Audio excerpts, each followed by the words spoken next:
Qu'est-ce qui se passe?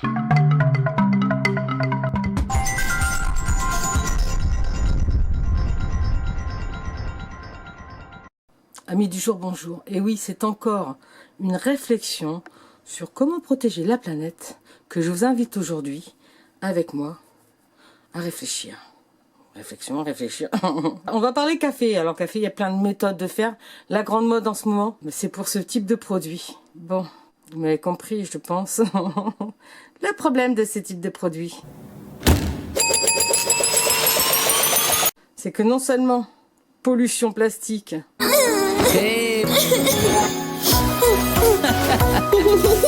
mais imaginez une tasse même par jour sur des millions de personnes. Regardez ce que ça donne dans la nature.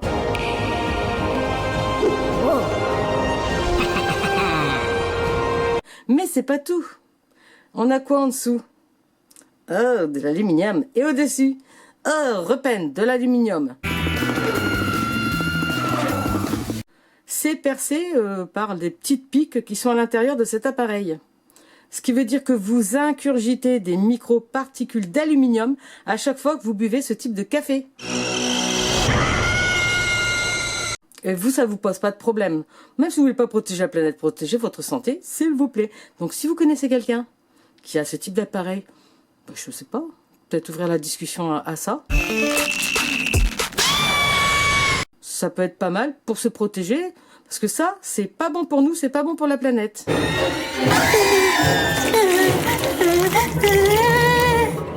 Il y a un produit qui est un petit peu mieux quand même, hein, même beaucoup mieux, hein, c'est celle-ci, puisque celle-ci, qu'est-ce qu'on va avoir dedans?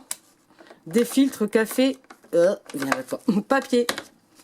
Donc là, ben, bien sûr, le café, on va le mettre, et même le papier, on peut les mettre, j'ai testé dans le jardin, on peut le mettre dans le jardin, il va se dissoudre, parce que c'est un papier très, très léger et pas traité.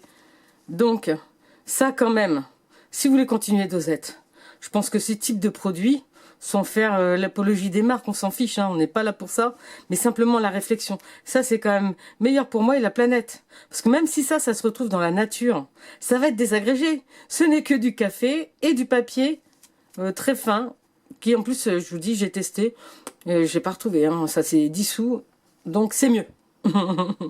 Après, peut-être que l'idéal, c'est d'avoir une cafetière classique avec un filtre perpétuel, hein, que ça on fait comme on veut, hein, ou alors les cafetières à piston. Bien sûr, il y a d'autres méthodes, mais si vous êtes adepte des dosettes, pas prise de tête, parce que vous pouvez pas tout à fait faire peu importe les raisons, ou même si vous connaissez simplement des gens qui ont ça, je pense vraiment qu'il va falloir quand même, les amis, qu'on défende un peu plus notre vie et notre planète.